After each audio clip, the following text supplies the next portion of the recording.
कैसे हैं दोस्तों। आज हम अपनी इस वीडियो में बात करेंगे मनुष्यों ने शब्द कहाँ से सीखे थे, उन्होंने बोलना कैसे सीखा था, जो आज हम बोली बोला करते हैं वो कहाँ से आई थी। तो दोस्तों आज हम इसी टॉपिक पर बात करेंगे कि मनुष्यों ने हजारों साल पहले शब्दों का प्रयोग कैसे किया था। तो दोस्तों बात करते हैं बिना कुछ देरी के अपनी इस वीडियो में लोगों द्वारा बोले गए शब्दों के बारे में। तो दोस्तों दुनिया में लाखों तरह के जानवर पाए जाते हैं। इनमें से बहुत ऐसे हैं जो आवाज़ें निकालते हैं। कोई गुर्राता है तो कोई दहाड़ता है, कोई मिमियाता है तो कोई फुफकारता है, मगर सिर्फ इंसान ही ऐसा जीव है जो ले ताल में आवाज़ निकालता है, जिसे हम बोली या जुबान कहते हैं। किसी और जानवर में ये हुनर नहीं है कि वो आवाज़ निकालता है, उसे एक लड़ी में पिरोकर भाषा का रूप दें। ये सलियत सिर्फ इंसान में पाई जाती है। कभी आपने सोचा है कि ऐसा क्यों होता है? कैसे इंसान ने गले से निकलने वाली तमाम आवाज़ों को मायने दिए, कैसे शब्द गढ़े गए, फिर कैसे उन शब्दों को एक लड़ी में पिरोकर सलीके से सजाकर वाक्य बनाए गए। एप्पल के मायने सेब कैसे हुआ तथा डॉग को कुत्ता कैसे कहा जाने लगा? क्योंकि जब इंसान ने आज से हजारों वर्ष पहले बोलना शुरू किया था तो उसके पास ना तो कोई शब्द था, ना कोई खास जुबान थी, ना किसी खास शब्द के खास मायने थे। शुरुआत में जब इंसान ने बोलना शुरू किया तो आज जैसे शब्द नहीं निकले होंगे, कुछ ऊट पटांग की आवाज़ें निकली हुई होंगी। बाद में कुछ खास शब्दों को खास मायने तय किए गए होंगे। अलग अलग इलाकों में इंसानों ने अलग अलग भाषाएं विकसित कर ली हैं। ऐसा कैसे हुआ होगा, इसकी मिसाल ब्रिटेन के मशहूर फ्राई एंड लॉरी शो में देखने को मिलती है, जिसमें दो कॉमेडियन स्टीफन फ्राई और हू लॉरी मिलकर ऊट पटांग के वाक्य बनाकर लोगों को हंसाते हैं। आज उनकी बातों पर हंसी आती है, मगर गौर से सोचिए तो भाषा के विकास के शुरुआती दौर में ऐसा हुआ होगा।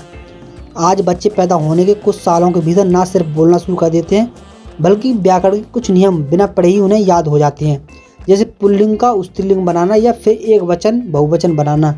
जैसे अंग्रेजी में एक कुत्ता को डॉग कहते हैं तो कई कुत्तों को डॉग्स कहेंगे। सिर्फ ऐसा अच्छा जोड़कर उसे बहुवचन बनाने का हुनर बच्चों में 3-4 वर्ष की उम्र में ही आ जाता है, जबकि उस वक्त तक उन्हें व्याकरण नहीं पढ़ाया गया होता। स्कॉटलैंड की एडिनबर्ग यूनिवर्सिटी के साइमन किर्बी भाषाओं की पैदाइश के बारे में लिखते पढ़ते रहते हैं। उन्होंने इस बारे में काफ़ी तजुर्बे भी किए हैं। किर्बी कहते हैं कि इंसान की जुबान की सबसे बड़ी खूबी यह है कि हम इसके जरिए उन बहुत सी चीज़ों के बारे में बात कर लेते हैं जिनके बारे में हमने पहले कभी सुना भी नहीं होता।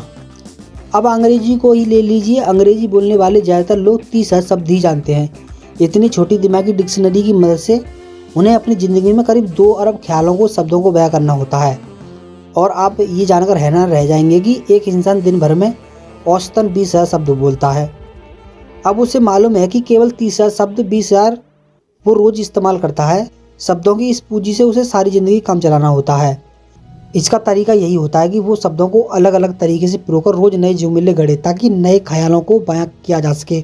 हो सकता है कि जब भी आप कुछ कहने के लिए मुँह खोलें तो हर बार पुराने शब्दों की मदद से नई बात कहें।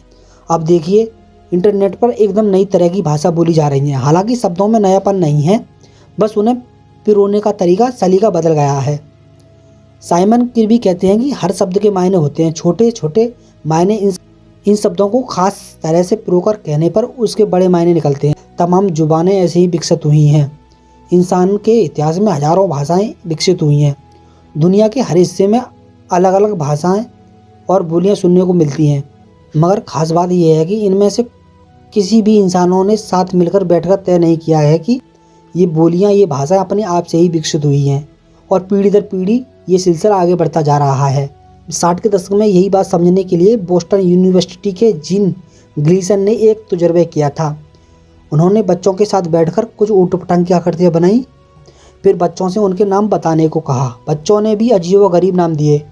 इनमें से एक स्केच तो ऐसा मशहूर हुआ था कि उसके नाम पर पूरी दुनिया ने ये टेस्ट किया कि उसे वुक के नाम से जाना गया। 3-4 वर्ष के बच्चों ने जीन ग्लीसन के तजुर्बे में बढ़ चढ़कर हिस्सा लिया। उन्होंने नीले रंग के इस स्केच को वुग नाम दिया। उसकी हरकतों को भी अलग अलग क्रिया के नाम बच्चों ने दिए थे, मगर जीन ग्लीसन ये देखकर हैरान रह गए कि बच्चों व्याकरण के बुनियादी नियमों को अच्छे से जानते थे और उनका उपयोग कर रहे थे। जैसे वुक का बहुवचन वुक्स होगा, वुड का भूतकाल ओडेड होगा। इस बुक टेस्ट से पता चलता है कि कैसे पीढ़ी दर पीढ़ी इंसान की जुबान हजारों वर्ष का सफ़र तय करके हमारे आपके पास पहुंची है। उस दौर से जब स्कूल नहीं हुआ करते थे तो पढ़ाने के लिए मास्टर जी नहीं होते थे, तो बच्चे अपने बड़ों को बोलते बतियाते देखकर सीखते थे। पर सवाल ये है कि आखिर किसी भी भाषा के जो नियम हम आज जानते हैं वो बने तो कैसे बने।